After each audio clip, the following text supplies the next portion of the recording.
Le football, c'est trop, les amis. Le football, c'est trop. Je suis désolé de vous exploser les oreilles. Cette vidéo n'était pas prévue. Mais que s'est-il passé aujourd'hui?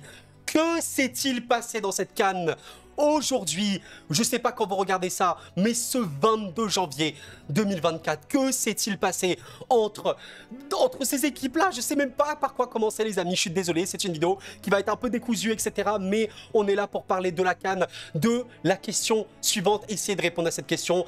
Est-ce qu'on n'est pas sur la plus grande CAN de tous les temps?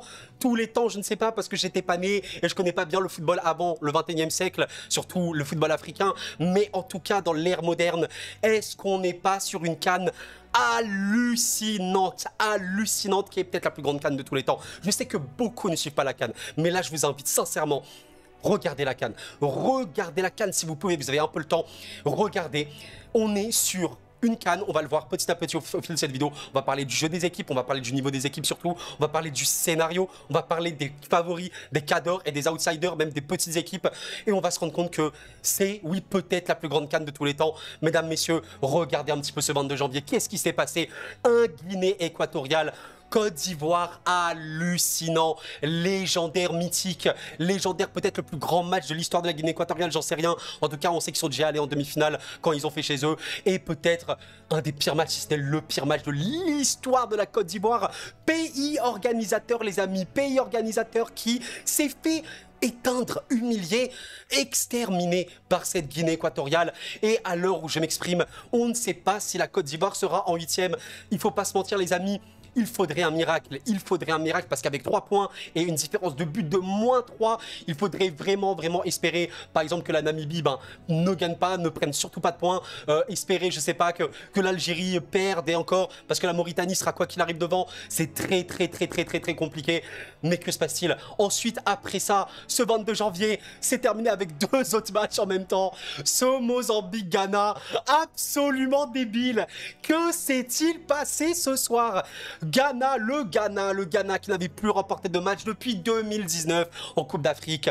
Le Ghana n'a plus remporté un match en Coupe d'Afrique depuis 2019. Le Ghana, une des plus grandes équipes africaines de l'histoire, un des recordman de CAN remportées en Afrique. Et mesdames, messieurs, il menait 2-0, doublé de Jordan Ayew sur penalty. Mais Monsieur Katamo à la 91e, le Mozambicain, qui arrive à revenir de 1 et par un phénomène assez hallucinant, Mandava égalise, mesdames, messieurs. Mais en parallèle, il y avait un autre match, l'Égypte, qui était en train d'être éliminé de 1 par le Cap-Vert, plutôt 1-0, 1-1, c'était 1-1, et ça avait tenu, mais le Ghana était devant. Mais en même temps, Mostafa Mohamed a marqué, et dans le temps, le Mozambique a égalisé. Ça fait que l'Égypte, mesdames, messieurs, est passée deuxième du groupe.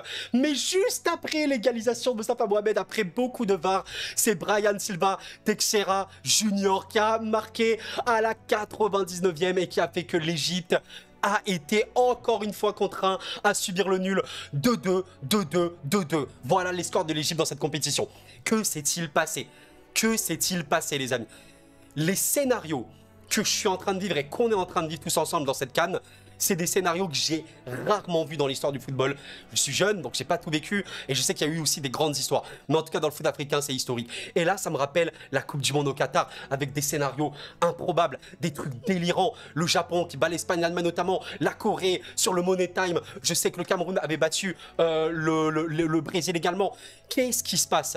Qu'est-ce qui se passe dans cette CAN? On est sur l'histoire. Voilà. Et honnêtement, les amis, je pense qu'il faut vivre cette émotion-là. Là, on est heureux. On est en train de vivre une CAN heureuse. Évidemment, quand je dis on est heureux, les Ivoiriens, ils sont tous sauf heureux. Mais là, je veux dire, en tant que supporter neutre, si t'es neutre totalement, tu vas kiffer cette CAN parce que c'est historique. Ce qui est en train d'être passé, c'est historique. On a énormément de buts. Regardez le nombre de buts, les amis. 4 buts là dans ce Afrique du Sud, Namibie. Là, on en a 2, 2, 2. Mais là, on a eu 5 buts. Là, on a eu 4 buts. 4 buts par là, 3 buts par-ci, 6 buts ici, 4 buts par là.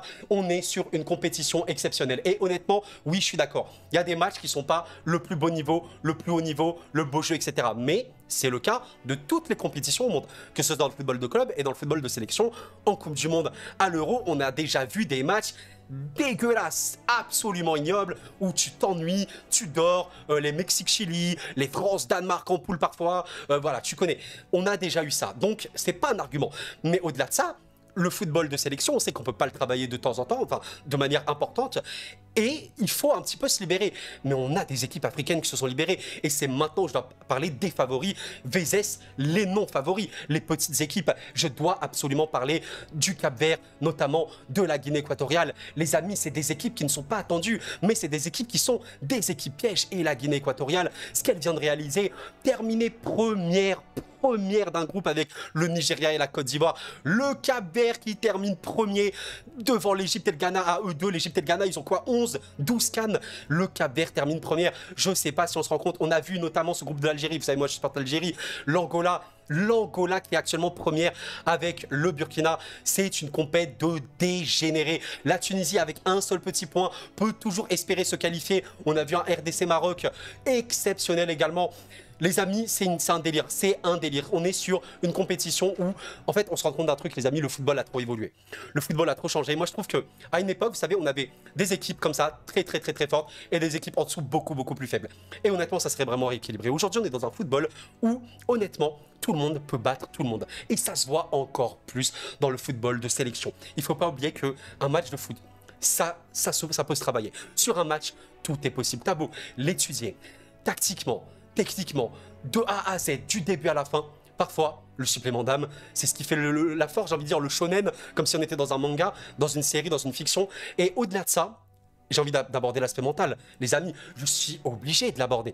Je suis obligé d'aborder l'aspect mental. Le football et la vie en général, c'est très globalement une question de mental.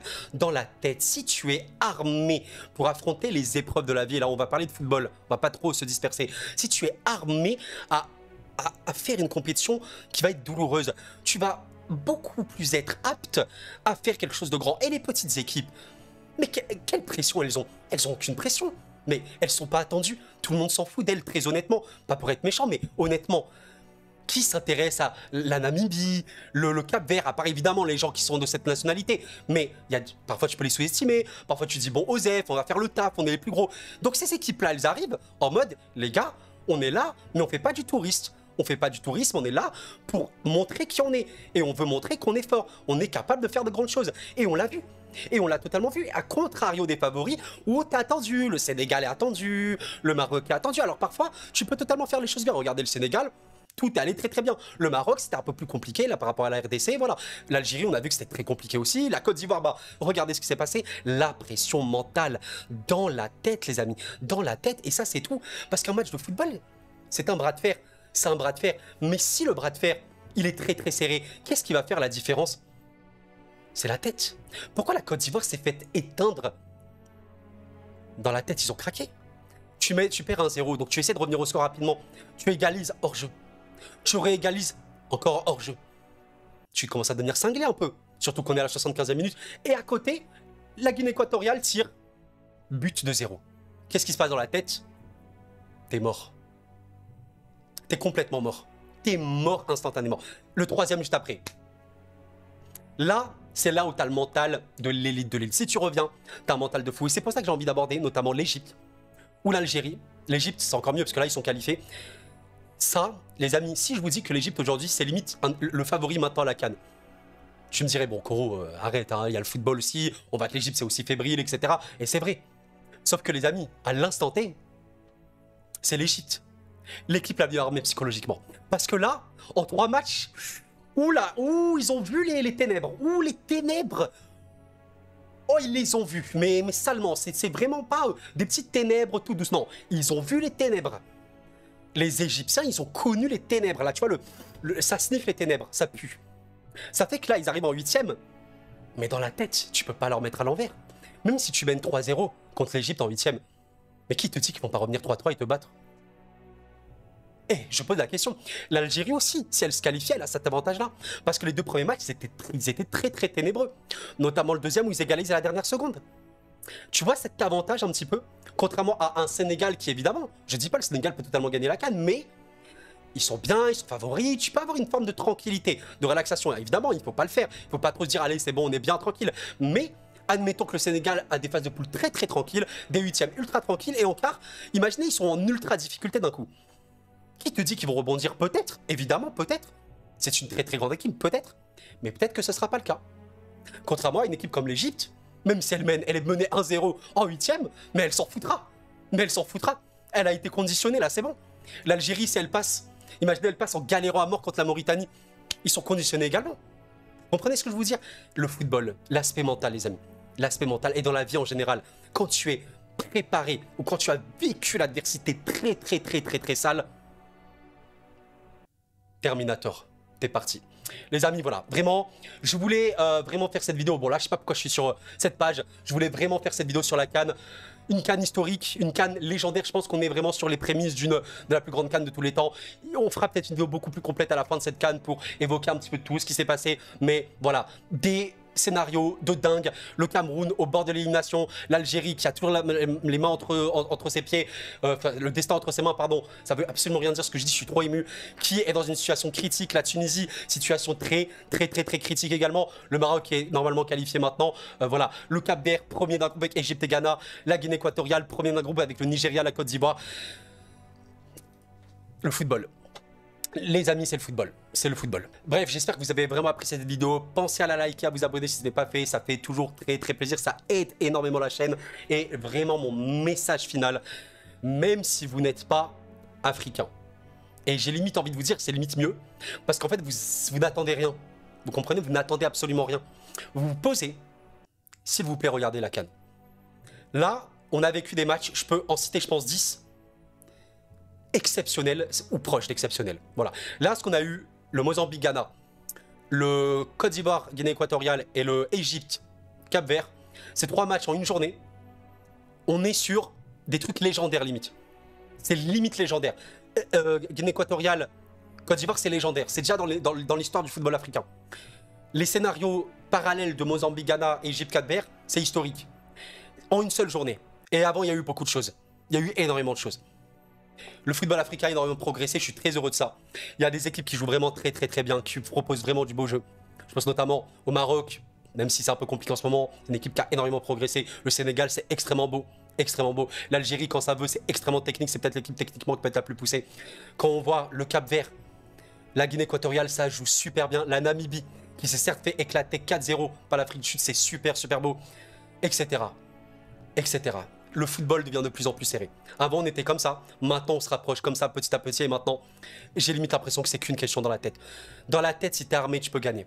Je serais pas surpris à l'avenir qu'une équipe asiatique ou africaine remporte la Coupe du Monde. Le football, c'est trop amélioré. Et l'aspect mental, aujourd'hui, c'est devenu limite le premier aspect, le plus primordial pour gagner une compétition.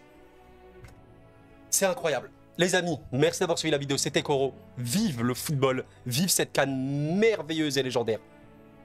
Et la paix sur vous.